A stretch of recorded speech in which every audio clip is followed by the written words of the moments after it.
Nafiladha yoo nafilattan badhaadhinni itti fufa. Badhaadhinni maali duwattuu itti fufa yoo si filatan. Afaan Oromoodhaa. Afaan keenya yoo nu hin guddisne. Afaan keenya akka inni dagaagoo nu hin goone samii irra bu'ee wanni nu godha hin jirtu. Afaan keessan itti fayyadamu baradha.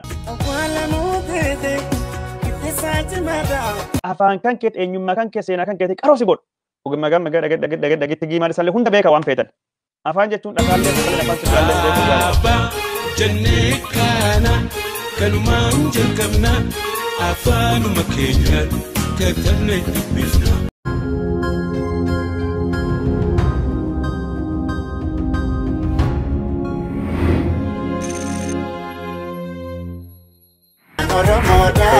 mootummaa nagaa buusuu filadha.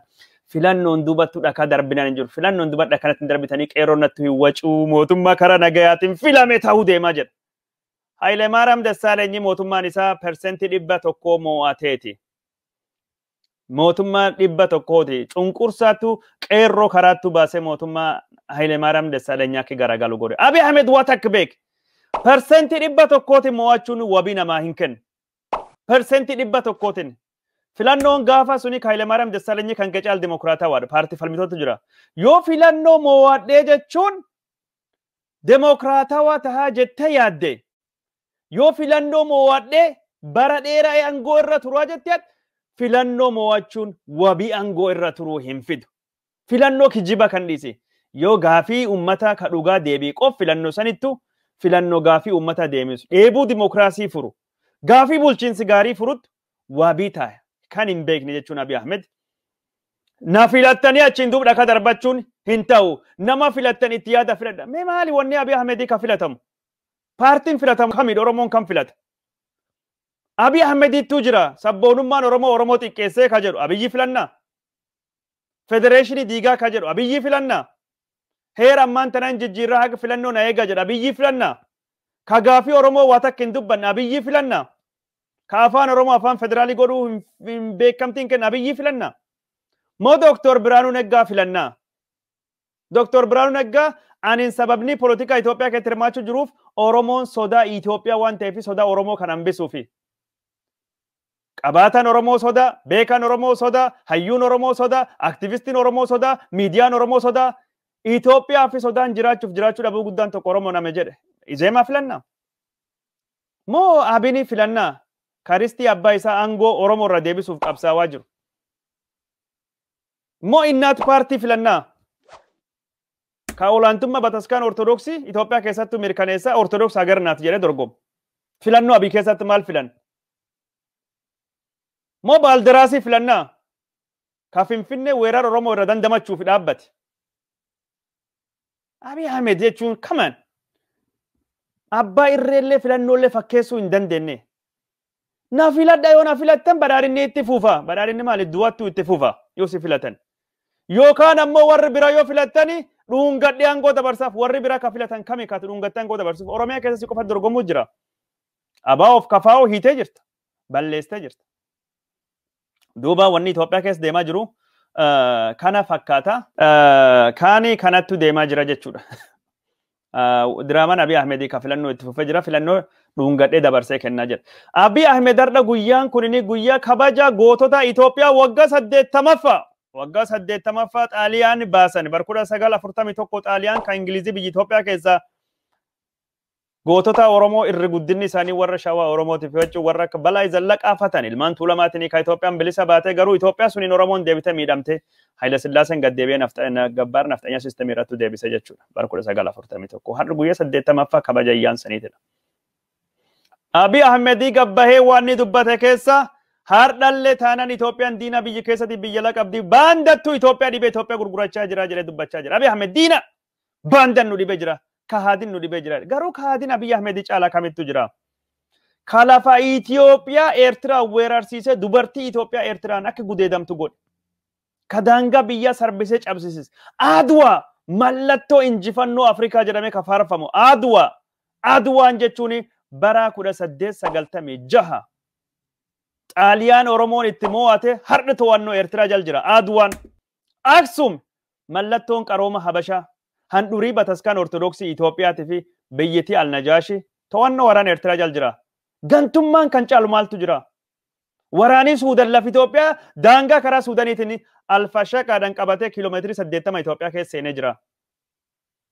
Lafa Itoophiyaa Suudaanii weerarsiisee dubartii Itoophiyaa nama biraatiin waraana biyyi biraatiin akka gudeedaman godhe har'a jechuun arbanyinnet birmadummaa biyyaa ittisu gootummaa daangaa haasawa. Gantuun Abiyyi caala eessa jira dhugaa dubbachuuf?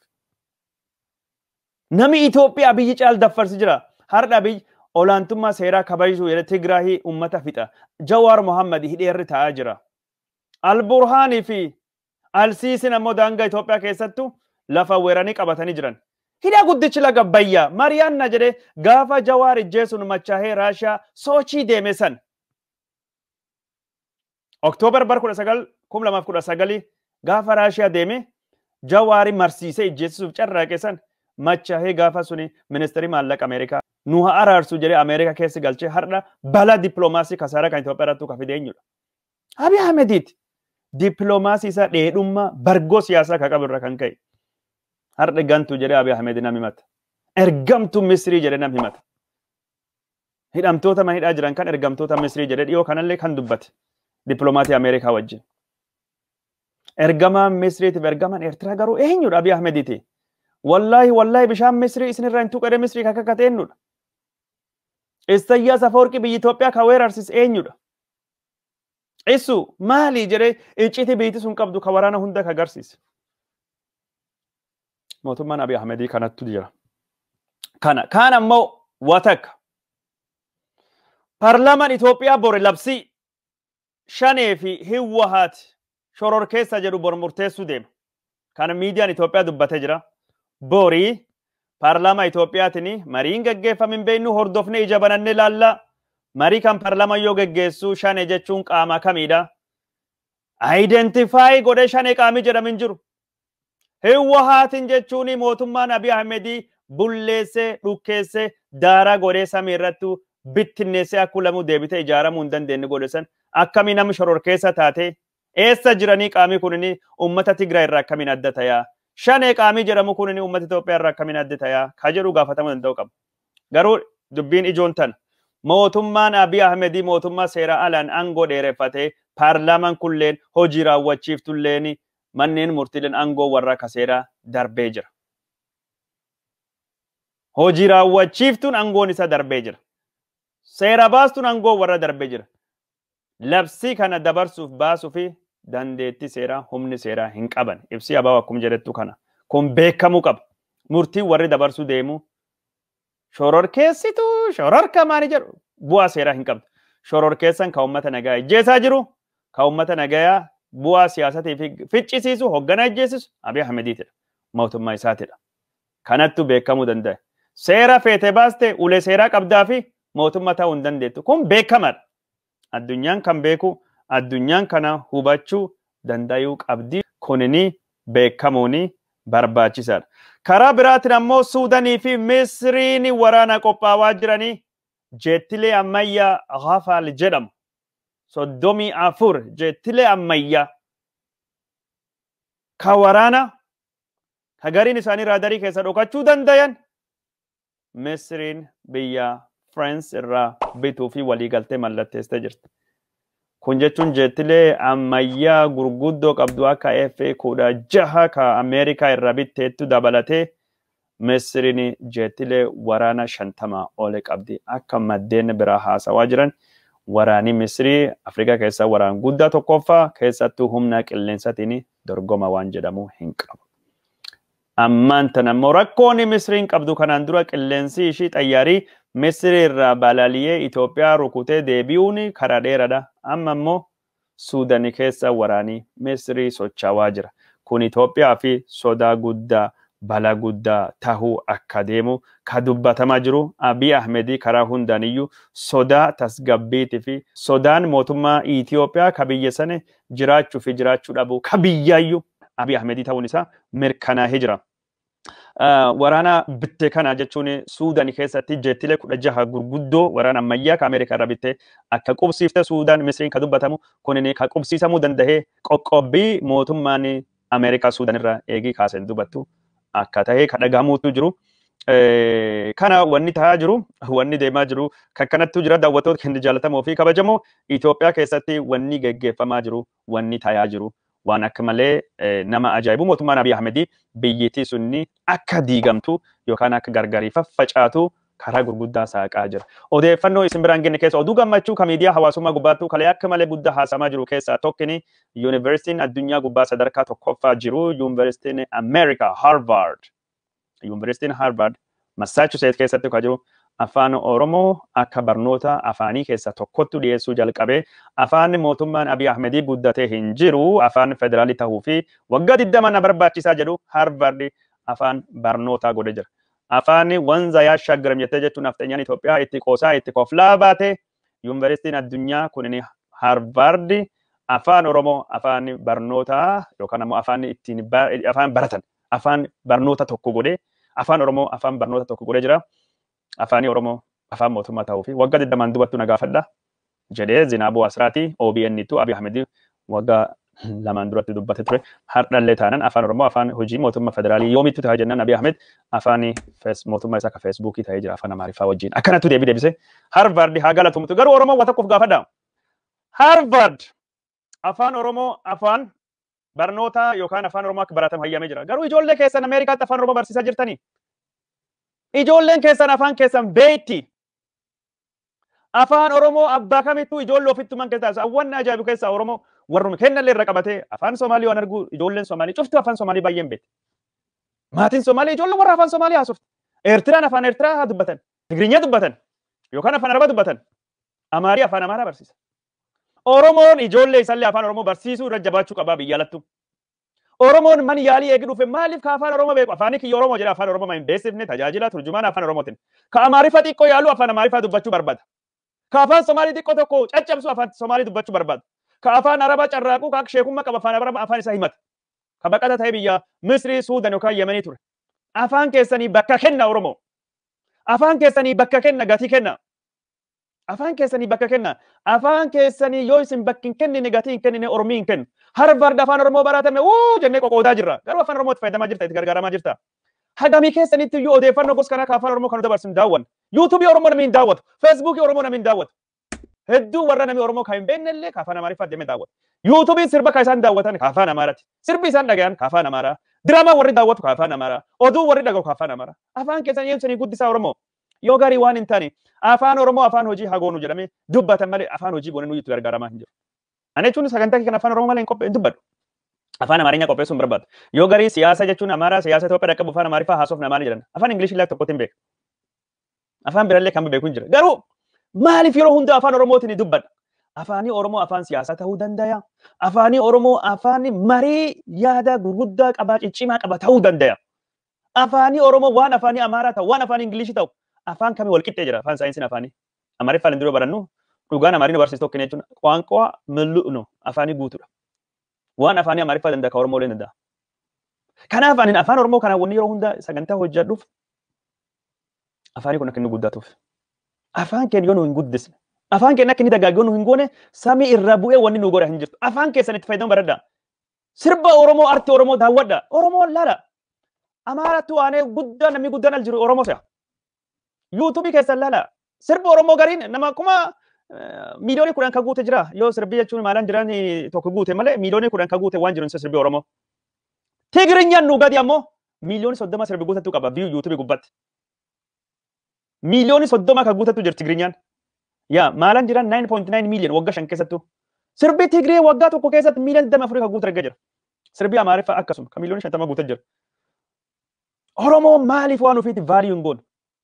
Madeemtanii Itiyoo 360 Oromoo arrabsan dhageettan. Gaala jinni kan san arrabsan. Sittuu gabaa itti tolchee, sittuu gurra itti godhee, sittuu tiraafikii itti godhee, sittuu advertisement commercial akka san argatan godha. Arrabsan dhageeffatu waan Oromoo. Tolellee badullee waan Oromoo kaafan keetii dhageeffatu. Nama tokkottu yeroo hunda na barreessa maqaa isaan beeku YouTube jalallee komentiin barreessa. Abbo Oromoo waan ofi daawwadha jedhe dubbadhi Oromoo waan ofi daawwadha waan ofi hordofa jedhe Oromoo kan barsiisa. Yaadii isin haasoftanii ka siyaasa kan namni dhagahu hin jiru. Kadiroonfatii haasa'ee maalii jettanii nama 200 san daawwata.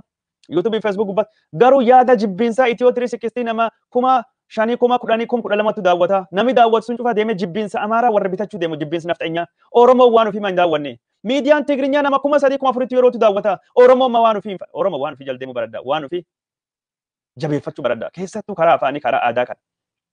Ani jechuun waan akka dure Oromoo yoo magaalattuu galtee magaalotii Oromoo afaan Oromoo dubbatanii jedhee abdachaa ture. Finfinneen jechuun ka gaafa duriitiif gaafa raalee jijjiiran Finfinnee waggaa 20 dura ka jiradha. Har'a yoo deemnellee namni afaan Oromoo dubbatu bakkuma waajjira mootummaatiif taaksii keessatti uummata qarqara magaalatti dhufu argite malee hin jiru. Maaliif? Oromoon baadiyyaa gaafa dhufee afaan ofii qabatee magaalaa dhufu. Amaariffaa barachuuf magaalaa si dhufu. Amaariffaan mallattoo qaroomatii miti. Magaala galtee Amaariffaa hin baratin.